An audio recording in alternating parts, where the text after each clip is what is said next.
Welcome to Interviews with Innocence, a podcast about spirituality, consciousness, and exploring the wisdom our children bring into this world. I believe that our very young children are our greatest teachers. After all, they're the masters of living in the present moment, bubbling in unconditional love, enjoying the messiness of life, and curious about the universe in all its dimensions.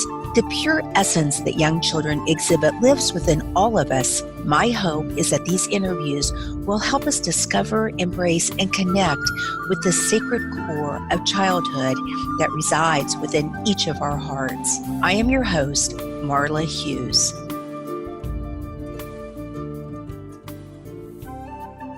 Today, I am so excited to have back on the program Stephen Weber and Katherine Plant.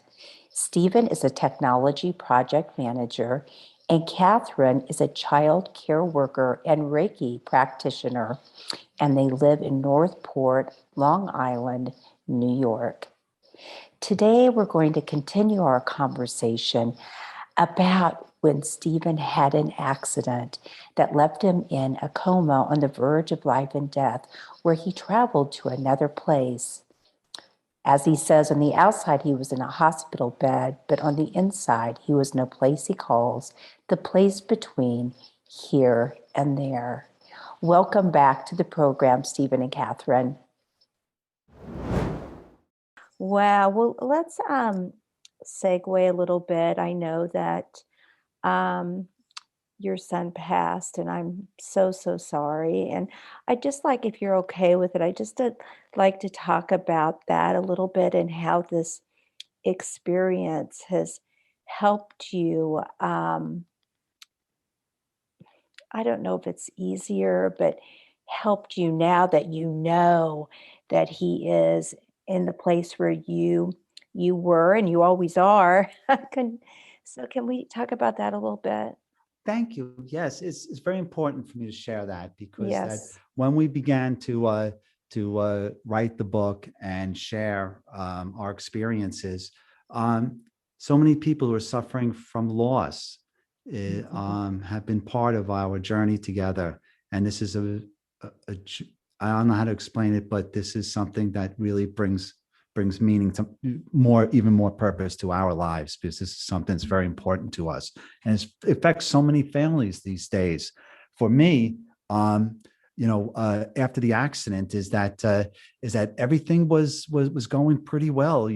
Kathie was helping me every day, and we were becoming closer. We were still just friends, and just is the wrong words. We were very close friends, platonic. But I don't, when you have a confidant, especially a confidant that's not of the same gender as you, it gives you some insight into.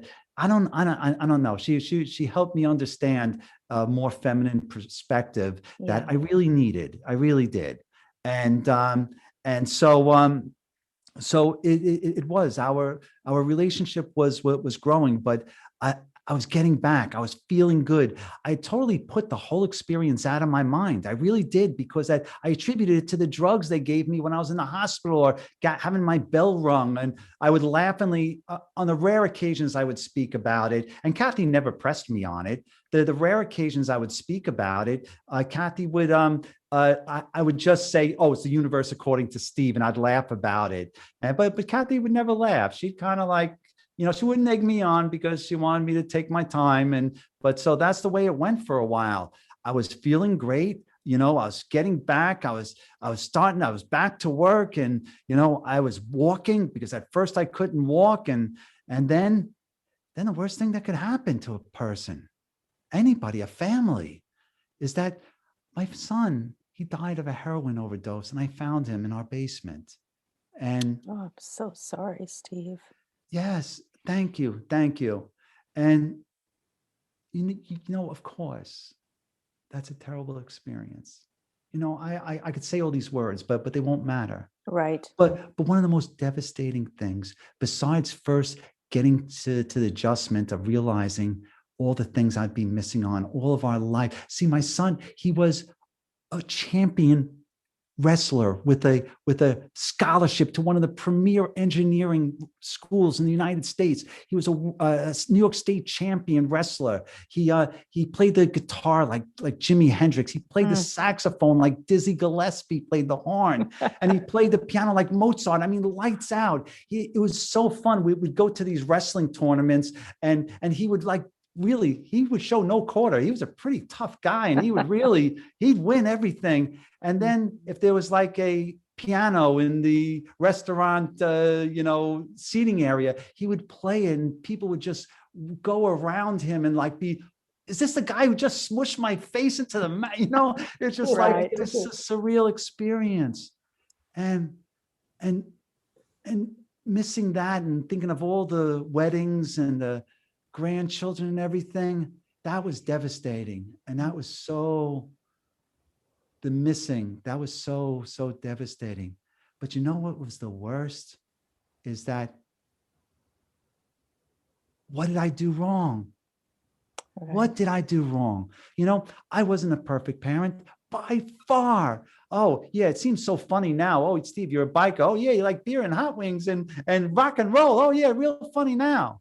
It's like I tried so hard as a parent. I took the kids. I was on the school board. I was a full-time dad. I ran a computer business out of the house. The kids were my life. They were. But wow, I had so many faults as a person. And I just ran that over in my mind over and over again. And it was like sucking me down into like this awful, awful place. And I would go walking with Kathie, and she wouldn't say anything at first, but I think she noticed a deep change in me, and she felt like she had to really whack me over the head. I don't mean with malice. I mean, but with something to help me. And so one day we're hiking, and Kathie says to me, she says, "Steve, did Nick ever try to contact you?" I thought this lady was out of her mind. This is a lady who I have grown a deep affection for. And at a time in my life when I am suffering from this deep grief, she's asking me, really? Is my son trying to contact me? But, I didn't say anything. I was like, all right, Kathie. No, I wasn't. I was like, no, honey. No, I love you, babe. I mean, no. But then all of a sudden, Kathie is bringing me all over Long Island, and she's bringing these St. Teresa statues, and we're putting them under trees, and we're putting rocks there, and we're signing them with prayers or well wishes, and we're leaving pens there. And each time we come back, there's more people who have left rocks with prayers and requests for love and light. And all of a sudden, I mean, why she picked St. Teresa, I don't know. Why this? Why people? But all of a sudden, I began to realize I'm not alone in this world. That everybody, we're together in this. Not like everybody has problems and my problems don't matter. It means no. We all matter. We're all in this together. It was kind of like Sting's song, The Message in the Bottle, where he talks about his sorrows, and he throws the bottle into the ocean, puts a message in it, hoping someone's going to save him. And tens of thousands of bottles wash up on his shore to let you know you're not alone in this world. And that was like my first step to healing. It was my very first step that I started to realize things. But it wasn't. It was a tough journey, and then something very strange happened. My cousin went to a psychic, and the psychic told my cousin that my son Nick has a connection with Saint Teresa, and that he's been trying to contact me, and that I'm not listening, and that he's sending roses. And once again, I thought this was ridiculous. But Kathie had been beating me over the head for weeks because she kept on finding roses everywhere. And I was like, Kathie, it's February, people buy roses. I mean, and she's like, no, roses just don't appear. It wasn't until later on I realized, like what I learned in the place between here and there, that people's trajectories of life cross for just a moment. It's not like those roses magically appeared. It was that our lives were syncing with other people's lives. And this was the way this message was getting to us. But I didn't see that. Yes. It wasn't until a dear friend of us gave us a card. They heard about our shrines in the woods, as we call them, because they had become very popular. And we're seeing them posted on Facebook. It was amazing. It was so heartwarming. And so a friend of ours was getting close to the 1-year anniversary of losing my son, Nick. And she gave us a prayer card from Saint Teresa. And we looked on the back of it, and right on the back of the prayer card, it said, Nick's birthday and Saint Teresa's birthday was on the same day. Wow. But it also said the day Nick died and the day Saint Teresa was canonized was also the same day. And so listen, I'm a scientist, and I could do the statistical math on that. There's no way. There is just no way that's happening. And the more you open yourself to it, you see it all the time. No, and it's so true. And that was the key. That was the thing that really opened the door, because then I was willing to be open. I was willing to give it the benefit. And Kathie was like, yes, yes, yes, yes. She called everyone she knew. And she was like, I finally got Mr. Pighead. Well, it also sounds like by opening up, you finally merged sort of the two experiences together. Well, Marla, I think that's so true, because what happened was, it wasn't like it was a single moment, although, I mean, that should have been the moment, but that was put me on the road to find out. Yes, yes. And so it wasn't a moment, but it was over a period of time that I started to think about that place, that I was in the place between here and there. And that was the validation that perhaps that wasn't. If this is so, maybe all those other things I experienced are so too. And then I really started to think about it, and I started to share thoughts, and I started to really explore that experience. And I really started to understand that I was happy there. It was a beautiful place. I didn't want to come back, but I'm glad I'm back, but I didn't want to.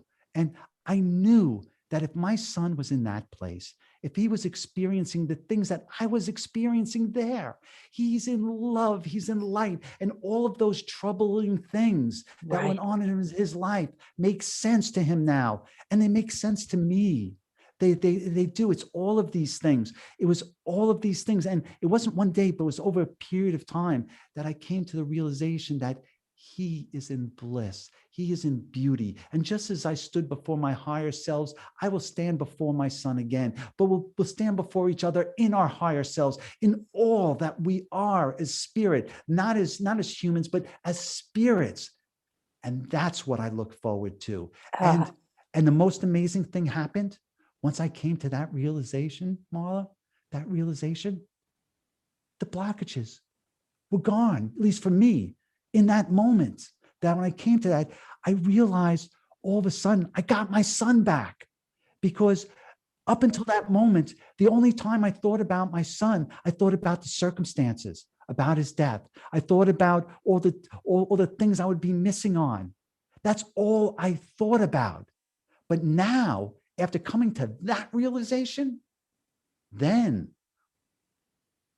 I found my son again. I found all the good times. The only time I think about is when I talk to people and share it, is that I just think about the good times. And I think about sometimes, honestly, Marla, it's like a spiritual garden. You got to weed it.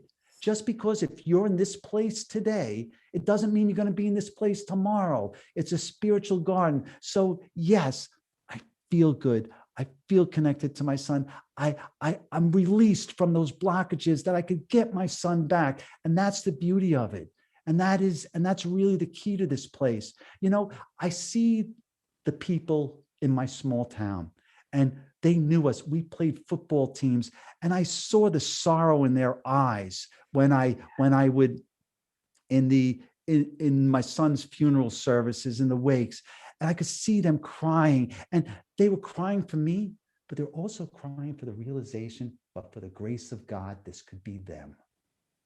And I felt that. And every time I saw them, I felt their grief. They didn't want to talk about their own kids to me anymore because they thought that it would hurt my feelings. And so after I had this realization, the very first things I did is I found my son's football coach. I took my son's New York State championship wrestling medal, and I found his football coach, a dear friend of mine, and I put it on, wrapped it around his head. I gave him a big hug and a kiss. I told him, it's time to be happy. We're all going to be happy. And from that day forward, every time I saw my friends, I see them every day in my town. The first things I do is I ask them about their kids. And I tell them it's not just how they're doing. Oh, they're great. No, I want to know every detail, because we're going to enjoy life, and we're going to enjoy our kids, and we're going to enjoy the time we had together, and we're going to enjoy the future. And that's really, in the end, what we have to say about this experience is life is good and people are good, even when sad things happen. Even some of the most terrible things that happen to you in your life, don't let them happen. Don't let bad things happen. But when they do, try to avoid those blockages.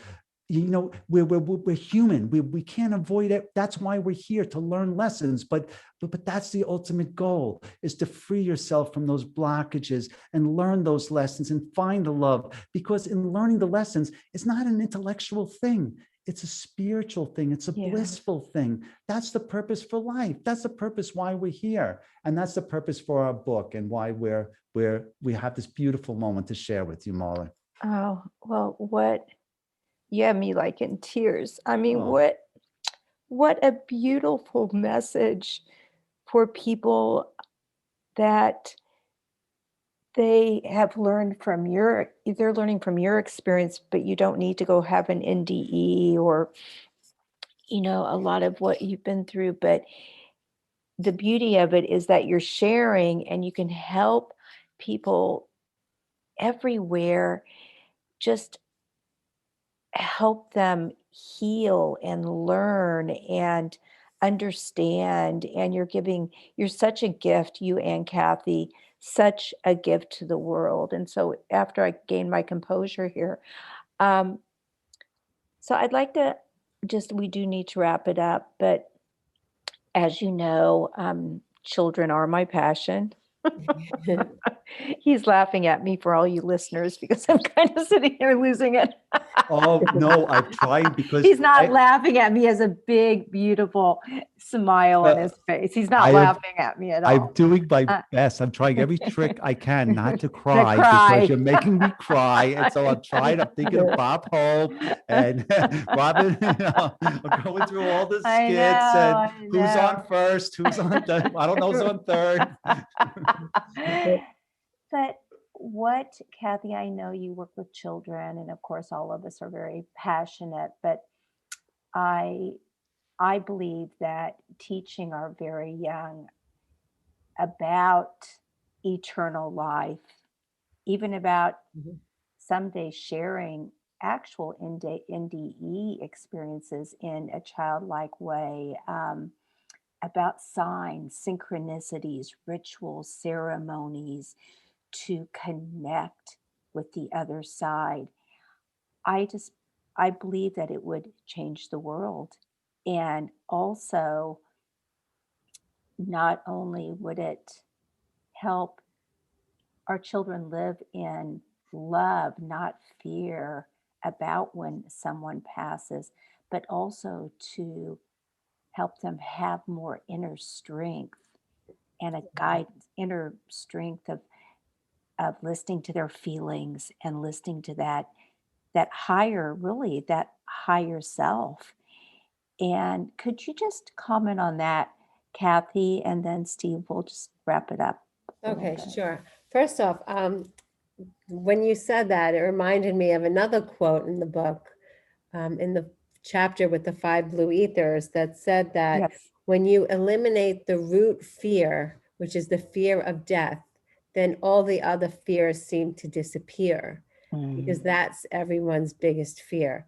Now, when it comes to the children, you're absolutely right. If they come into the world as joyful beings. They come into this world not really knowing fear so much. And then we impart things on them that we don't mean to. But if we look at them, like Steve was saying in the place, you can't look at them as dopey kids. You got to look at them as spirits. These are spirits that come into life. They have higher selves. They have an easier ability to connect to their higher selves than we do. They have this knowing, they have this beautiful innocence where they'll talk about their imaginary friends and oh, I saw grandma. And we need to validate that. We need to acknowledge that. We need to let them know that we're all connected, that there is a connectivity of souls, that there's a continuation of consciousness. We can't squash that magic in them because they are truly magical beings. And what I've seen as being involved with children for how many odd years I've been around, was it at first through teaching religion, and then being a Girl Scout leader for 7 years, and then doing softball camps with kids, and then working with kids. And I've seen over that time period a progression in that the kids coming into this world now definitely have a higher level of spirituality. Yes. And they are almost like teachers to us. We should listen to what they say. We shouldn't say, you're crazy, don't talk like that. We should listen to them. They have a lot to teach us. So I think it's a combination of us and them learning together. Yes. And hopefully there is, it seems, with what's the chaos going on in the world right now, that people are coming into a place where they're looking for more. They're looking for meaning. They're awakening spiritually. And these kids are put onto this earth to help us all evolve and ascend together, because a lot of the adult species is kind of lost on it. They've given up hope in religion and spirituality. They're getting all caught up in the events going on, the division, the hate. And we're being taught by these children simply that we just need to be light and love. Right. You know, we need to smile. We need to just love one another. And so I do think that this is the trajectory of the world to come. Yes. I wholeheartedly believe that. I absolutely agree. Thank you. Well, we do need to wrap it up. Steve, Marla? I'd like for you. Yes, Yeah. yes. Could I just mention one quick thing? No, I absolutely. It doesn't have to be quick. I was Okay. going to ask you for words of wisdom, and I'm sure this is what it is. Okay. Well, I wanted to mention quick about the signs and synchronicities and Yes. communication from beyond.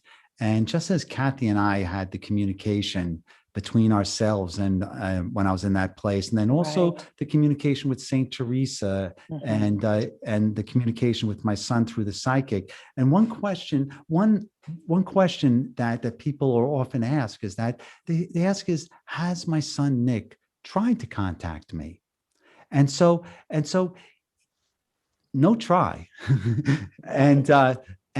But it's not through a psychic. It's not like I sat down with the psychic. My son is always as part of, I don't know how to experience there's this. I'm sorry, I'm not on camera, but there's there's what's apparent, and then there's the spirit. And so I always feel the spirit around me. So I feel these things. But the way, a perfect example how Nick communicates to us is Kathie and I were hiking on the beach one day, not too long ago, and Kathie was doing a healing meditation for the children of the world, because she's, this isn't like a moment for her. She, with the trafficking and she's it's a full-time job for her. It's not only being proactive, but to also put energy out there. And she was walking and she was doing a healing meditation for all the children and the COVID and everything that's going on in the world. And she was giving the healing meditation for everybody. And but she was asking for an affirmation from Saint Germain, the violet flame, that her healing meditations were working, and that they were being heard. And so she was asking for violet beach glass. So occasionally she'll ask for a sign from spirit, not so much to that they're checking in, but just for some guidance. And so we looked all day for this beach glass. We didn't find any, but then on the way out, we see this nice lady walking with a Dalmatian puppy, and we love dogs, so we say hello. And we're talking to this lady, and one thing led to another. And Kathie asked us what the dog's name is, and she says the dog's name is Violet. Oh, wow! And this is a Dalmatian puppy, down there, black or white with little black spots on it. And Violet? 101, Violet. And so Kathie took it in stride. She said, "Oh, that's nice puppy," and whatever thing. And I'm walking away, and I'm saying, "Kathie, the dog's name's Violet." And she's like, "Yeah, but I didn't find Violet beach glass." I said, "No, Kathie, come on. The dog's name is Violet." The tables were turned. Please. And so she said, "Oh, wow, that's nice, but I still want my violet beach glass."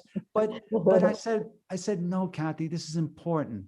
This is not a wow thing. Like so many times with signs and synchronicities, you look for the wow factor. It's like a validation, but it's like what you said, Marla. Once you're opened up to it, you don't need the validation anymore. That's when the communication can really take place." Absolutely. And it was then that I said to Kathie, "We have to find this lady again. There is some reason why that dog is named Violet. There's no way."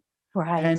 And so one thing led to another. 2 weeks later, Kathie goes to the beach, and who does she run into? Violet. Exactly.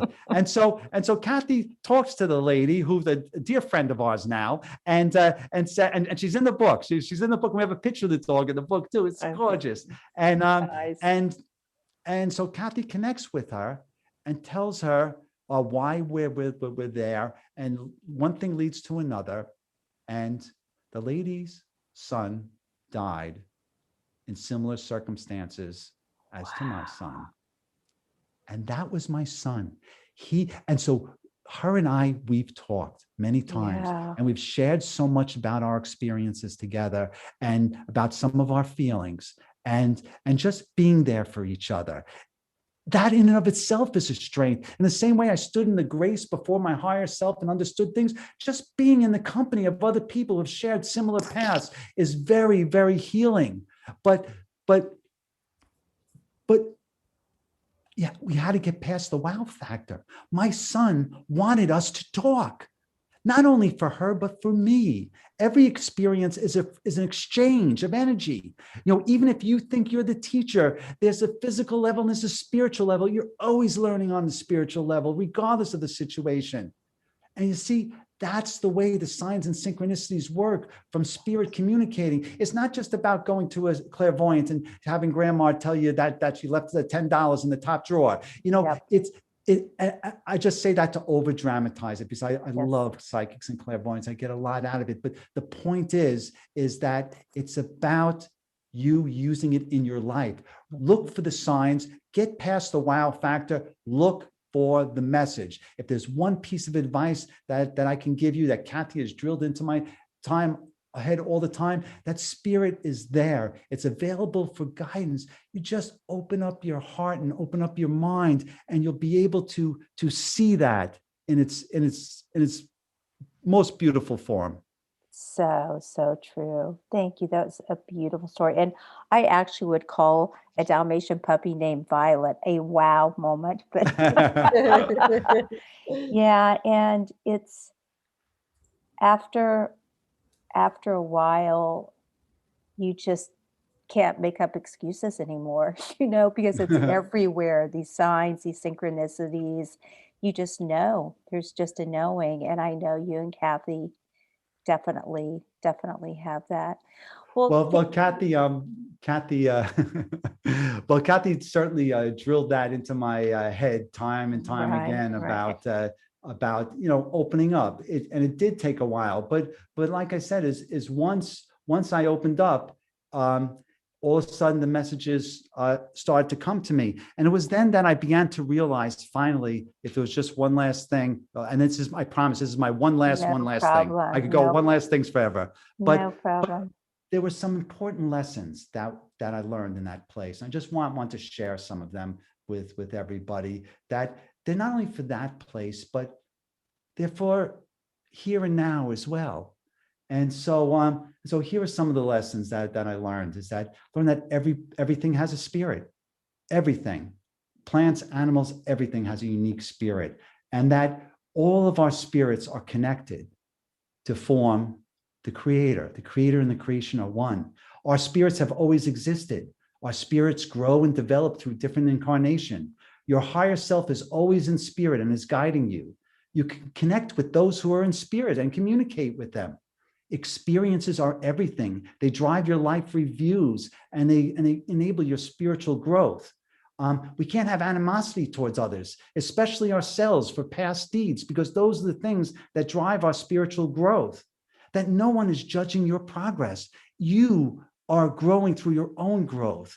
People judging your progress will only bring you off your path. You need to see your own path yourself. And then everything has a dual meaning. There's a physical meaning and there's a spiritual meaning. Look for that spiritual meaning. It's there. And that to say that there's one path, no, there are so many religions, so many philosophies. There are many paths. The one destination is that we are all one in love. Love is the ultimate mission in life. And those are all the lessons that I think that, at least some of them, that I learned in that place between here and there. Wow. Well, thank you so much. This has just been an honor. And I encourage my listeners, Kathie and Stephen's book. It's just an amazing book, and it goes into depth about, we could have made this interview much longer. Steve barely comes up for air. Yes, into depth, and you can learn more about their workshops. And how do people find you too? Well, we're available. We have a website, is betweenhereandthere.org. Okay. And that's our website. And then it's info at betweenhereandthere.org. And reach out to us. Read our book or watch our videos. If you have questions, reach out. We do our best to answer everybody, because it's a communication. It's a two-way communication. These workshops are so important to me. For a long time, I was struggling with the workshops, because that as time went on, is that I saw more and more people who were suffering grief from coming to the workshops. And I would feel their sadness. I would feel their energy at the beginning of the workshops. But what I started to think about in my own mind, and what I started to feel in my own mind, is that in the beginning of the workshops, is that I allow myself to feel all the energy of all the people who, whatever reason they're there, whether it's because of grief, whether it's because of fear of death, or fear of all the craziness or the uncertainty in the world, is that in the beginning of the workshop, is that we take all that energy in, I take it all in, and then I filter it through the prism of this experience. Yes. And then it's all in Stevie's mind. I'm sure none of this is real, but what I do is that I cleanse it through the experience of that place and everything I've been through. And then at the end of the thing is I do a gong meditation. I bring a gong with me and we do a meditation, and I send that energy back through the vibrations that I tried to do my best to clean it and to make it free. And I send that back to the energy, to the people. And that's what I feel when we do our workshops. It's about community and being together and living and loving together. And so, Marla, thank you so much for having us on today. You're welcome. And yes, we We love to do workshops. info@betweenhereandthere.org. That's the way to contact us. On our Facebook page, the place Between Here and There. We're Amazon. We have a beautiful audio book. If you're not our audio book in Spanish as well as English. Yes. And help us spread the love and light. And it's okay to lend the book out. You buy it, or someone gives it to you, it's more than happy to lend it out. We want to spread the message. It's about love and light, not about a couple of pages. Yes. Well, thank you so much. And I do love the example about the diamond and how you just cleanse off the facets, and then you really see what's really there. And that's what you're doing. I don't think it's all in your mind. Well, it is in your mind. It's in your consciousness. Yeah. And it's real. Well, thank you so much and have a wonderful evening. And I'm sure we'll be talking soon. Thank you, Marla. Okay. It's a pleasure. Pleasure. Bye-bye. Thank you so much for listening in today. If you want to learn more about the show, you can find us at interviewswithinnocence.com and on Facebook or Instagram at Interviews with Innocence. Please write me a message. Tell me what you liked and let me know what else you would like to hear. I would love to hear from you. And if you liked what you heard, please leave us an iTunes rating and review. It helps other listeners find the show. Thank you.